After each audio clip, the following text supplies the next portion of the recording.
My name is Ivan Trac, and I'm here to introduce you to the 4 mallet section of a Fresh Approach daily drills, levels 15 through 20. All right, so through these 6 levels, I will take you from the very beginning of 4 mallet technique all the way to the very end, where we're combining all these different strokes and techniques so that you become proficient at holding and playing with 4 mallets. All right, and as you go through these levels, it would be beneficial if you had access to a private lesson teacher to help give you more immediate feedback on all the different skills that we're going to be learning throughout these levels. As you begin this 4 mallet journey, I really would recommend starting off with a set of lighter mallets, if at all possible, just so that as your muscles are developing with this really new and strange technique that you're learning, that you won't get frustrated just because the mallets are simply too heavy, right? Give your hands a fighting chance to develop correctly. And over time, as you get stronger and your muscles and your hands get stronger, you can graduate to a slightly heavier set of mallets to continue working through these techniques. You can also think about getting away from the keyboard. You don't necessarily have to play every single line always on a keyboard. You can simply just take that same rhythm and the stroke types and the techniques onto a different surface, like a table or a floor or a set of pads or anything else that's flat, right, that you can strike and it makes some kind of sound, right? Just to develop our skills without relying on an actual instrument. So you may not always have access to an instrument, but that doesn't mean you can't always practice, right? So a lot of the things that we'll be introducing in these levels really are motion-based, where you don't need a keyboard, right? And we're trying to build this muscle memory so that whether you're on an instrument or not, the motions should feel the same. And then if you have access to the instrument, yes, you can learn the notes and play the notes and apply the information, but don't let that stop you from always trying to improve just because you don't have all of the right equipment. You can always improve if you have enough motivation and drive to get better at this new skill set. Don't forget to enjoy the process. It may be frustrating and stressful at times, but just keep trying, keep working through it, and by the end, you will be a proficient 4 mallet player. So, with all that being said, here's level 15. So the first thing that we will talk about is the grip. So there are a variety of grips for holding 4 mallets, but I prefer what is called the Stevens grip. And it looks something like this. So I will show you how to hold it. So the very first thing that we'll do is just take one of the mallets, put the other one, all the other mallets on the keyboard for now. I like to start with an open hand like this. Okay, and we're gonna put the base of the mallet right around the middle of our palm. We're gonna lay it across our index finger diagonally. Okay, we're gonna hold on to it as you take your middle finger and you wrap around the mallet. Okay, so it should look something like this. Your ring finger and your pinky will follow along with you, but they are not touching the mallet. They're not wrapping around. They should be away from the mallet like this. Okay, and we'll go ahead and turn our hand sideways like this so that our hand is now facing this way. Okay, and it's resting the mallet on the first joint of the index finger, and then our thumb goes right on top. So it should look like this. Okay. One of the most important things is keeping your index finger and your thumb relaxed. These are not necessarily holding on to the mallet. They're just balancing the mallet here. Okay.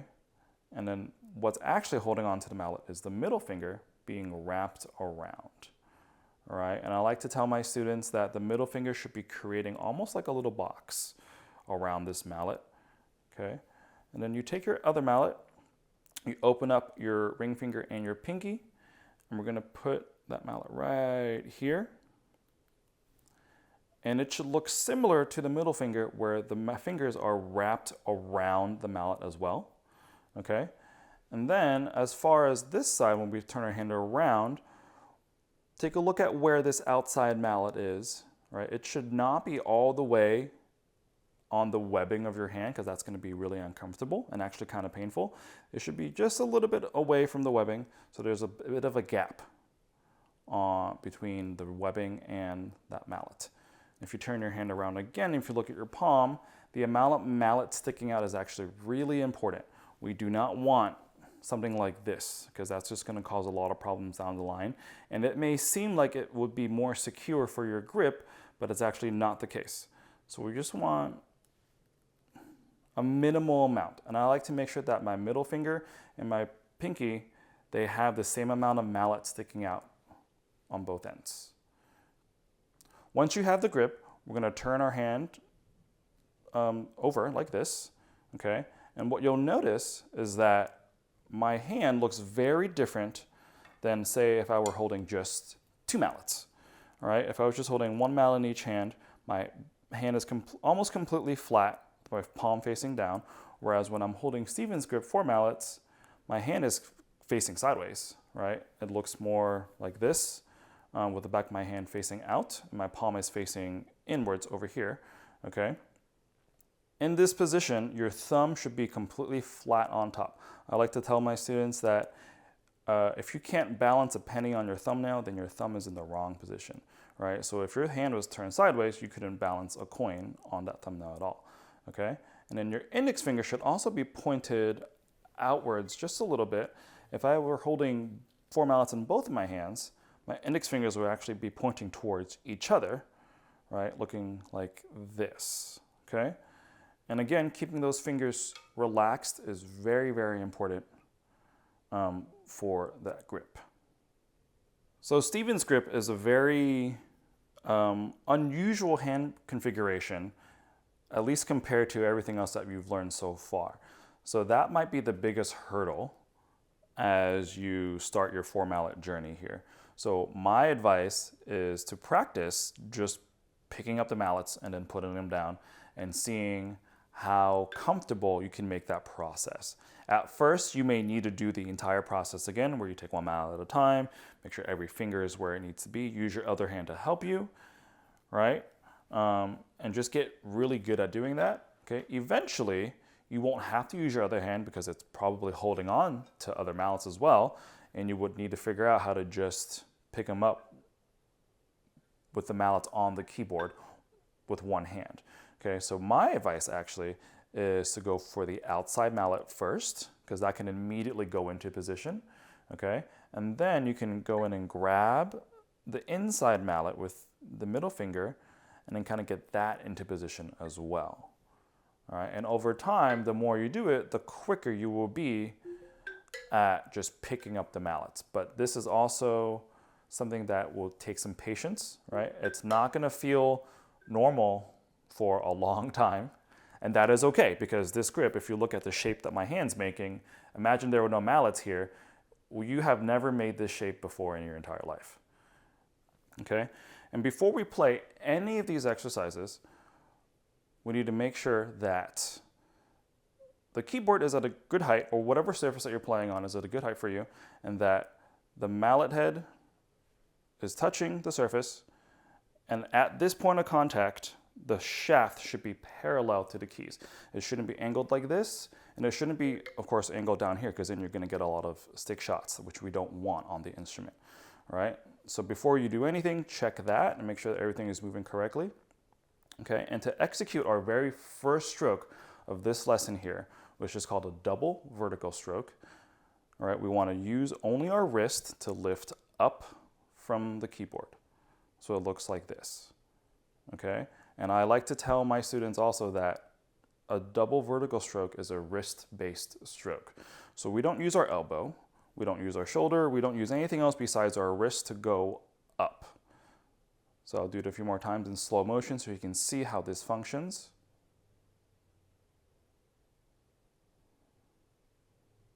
Okay, and of course, once we add some velocity and speed behind our stroke, it'll create a sound, okay? So this is what it should look and sound like when we're trying to create our first sound using a double vertical stroke.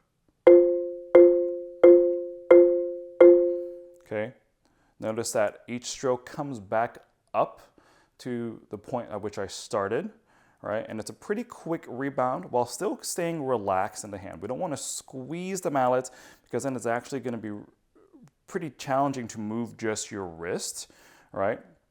So keep all the fingers relaxed, especially in the thumb and index. Just minimal pressure on the other 3 to hold on to the mallet, okay? So the mallet should come right back up, and here it is one more time.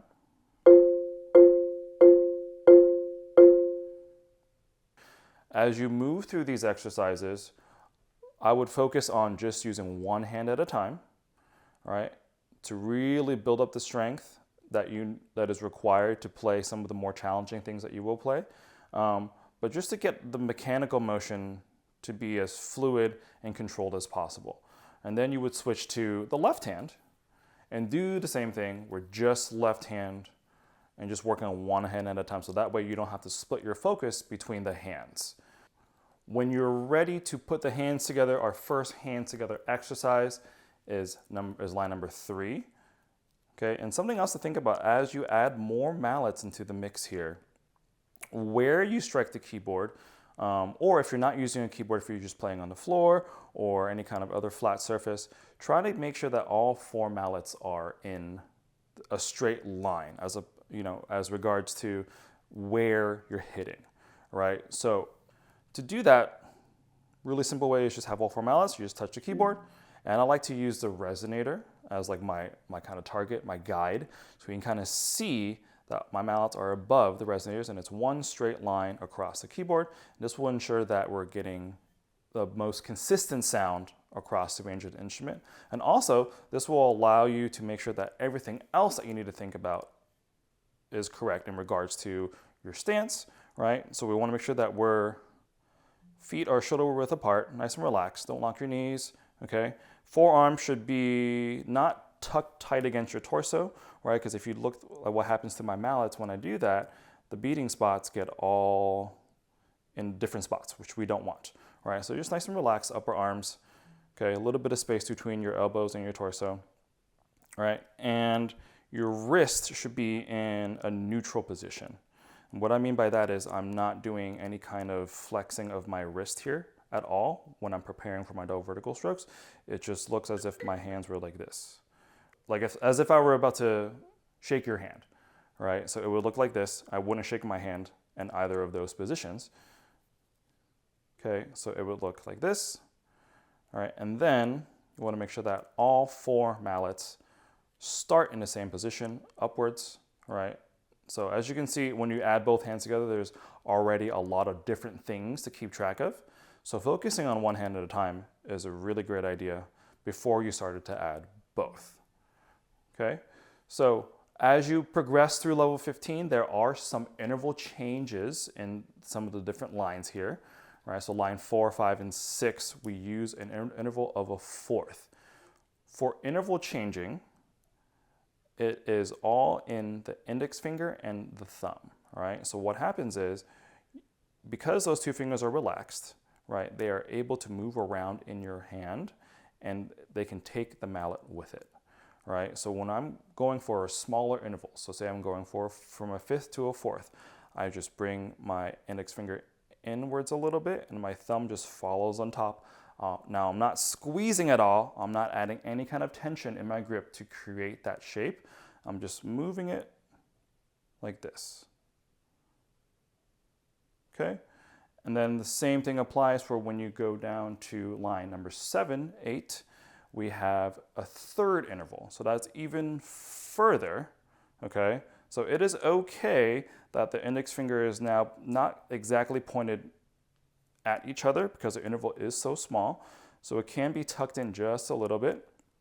And I actually like to also turn my hand slightly to make intervals at a 3rd or even smaller easier to play. So that I can still use my wrist like this. But you notice that my hand is not completely sideways anymore. I'm just angling it in just a little bit just to make that interval easier to control. And it feels a little bit more comfortable on my wrist when I do that. And not as opposed to just having it completely flat like this. And also you might notice that when you do that, the beating spots that your mallets are touching are a little bit different. So when I turn my hand, I can actually get the same beating spot, and it allows me to be more relaxed, which ultimately is the most important thing. Okay, so here are the 3rds, right, compared to a 5th, and I just wanted to show you the difference in the hand position between those two intervals.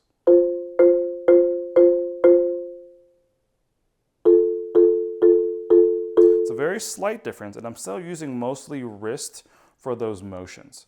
For lines number 10, 9 and 10, we have some interval changes within the exercise itself. So this is where it gets a little bit tricky. So spend a lot of time on just one hand before you try to go and use the other one. All right, when we're changing intervals, we want to always think about that happening on the rebound of the previous note. All right, so for example, here's the first line.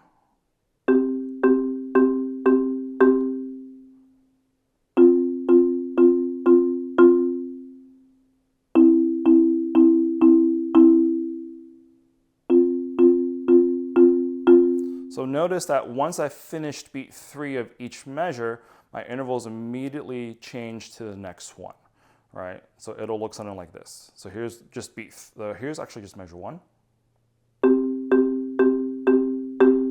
Right, so the moment that I rebound from that beat 3, I'm closing my interval immediately just so that my motions are efficient as I move around the instrument. And there will be times where there isn't a rest before or after interval changes, so you have to change notes or change intervals immediately on that rebound, okay? So what we want to avoid is something like this.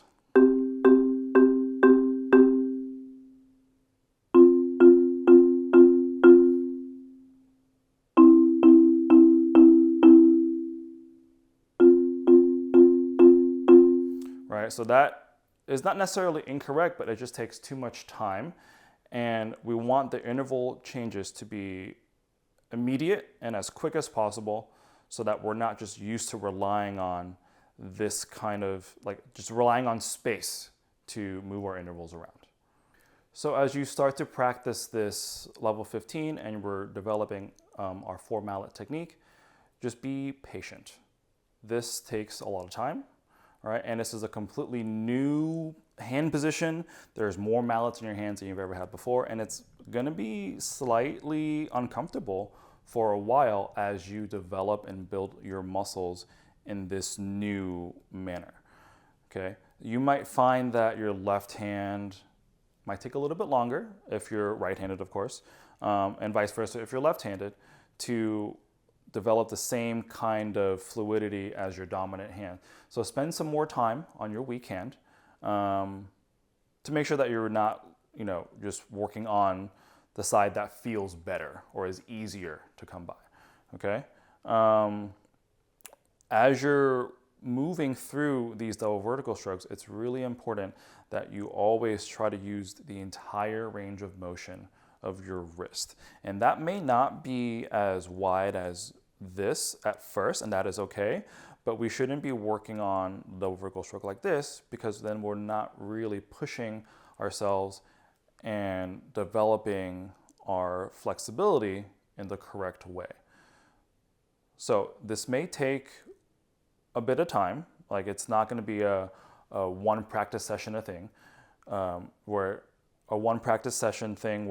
you can just play 5 minutes and suddenly we're good at double vertical strokes, okay? So consistency is really important, right? So as opposed to working on this for just, let's say 30 minutes once a week, you can spread it out for 10 minutes every 2 days or 10 minutes a day, right? Just so that we're consistently working on this new technique, and over time, this will become more comfortable. Okay, so just be patient with it, and your 4 mallet double vertical stroke will develop just nicely.